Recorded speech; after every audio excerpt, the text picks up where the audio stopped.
go through to Arlington. Yeah, I am Nev Meek. I am the president of the Federation of Old Cornwall Societies.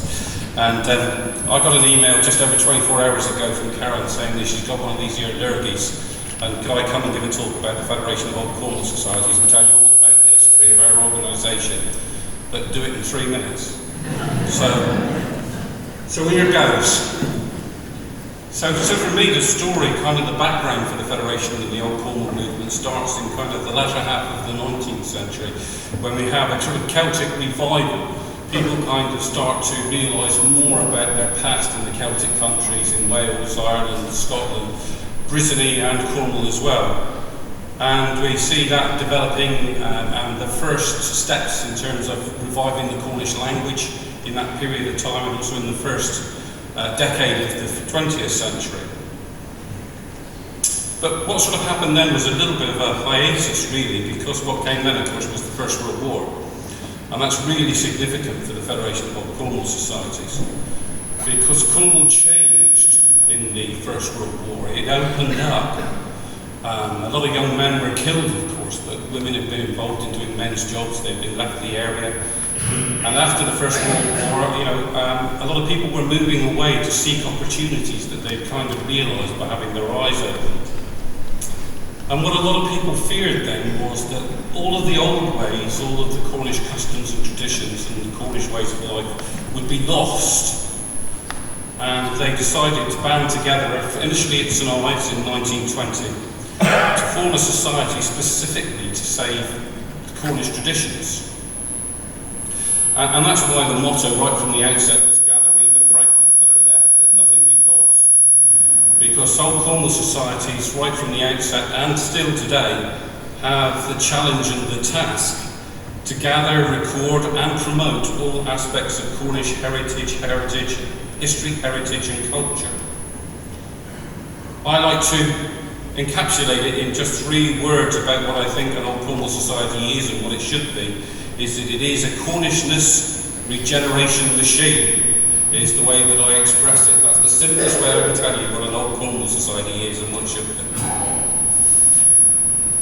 But of course they initially formed one at St Ives, and then as you've heard, there were others, Redruth and Camborne and stuff like that, and they quickly realised that they needed a body to bring them all together and try and organise them. So they formed the Federation of Old Cornwall Societies, so the umbrella organisation to be the strategic umbrella for the Old Cornwall Societies and to coordinate efforts. Well, if you've ever tried to organise and coordinate Cornish people, you'll do just the task that we had and still have today. It's good fun.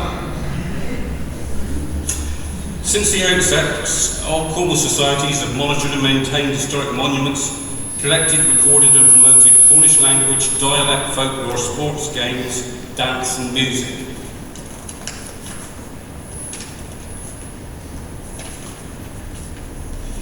Cornish carols have actually been of interest to the Old Cornwall movement from the outset. In 1925, in the very first Old Cornwall Journal, Robert Morton Nance wrote an article entitled "Old Cornwall, what do we stand for?" After stressing the importance of the Cornish language to our national identity, he goes on to say, equally important in other ways are the old customs, hurling, Christmas plays, May games, carol singing.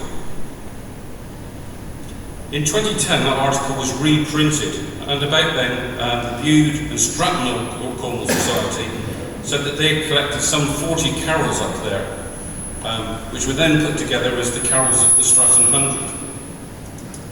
And that was published in 2011 to mark the 50th anniversary of the Bude Old Cornwall Society. They continue to be performed to this day by the Bude and Stratton Old Cornwall Society, and they had their carols of the Stratton 100 just the other day. Donald Wall had published Strike the Sound, Padstow carols, but it had gone out of print, so the Federation reprinted a new version.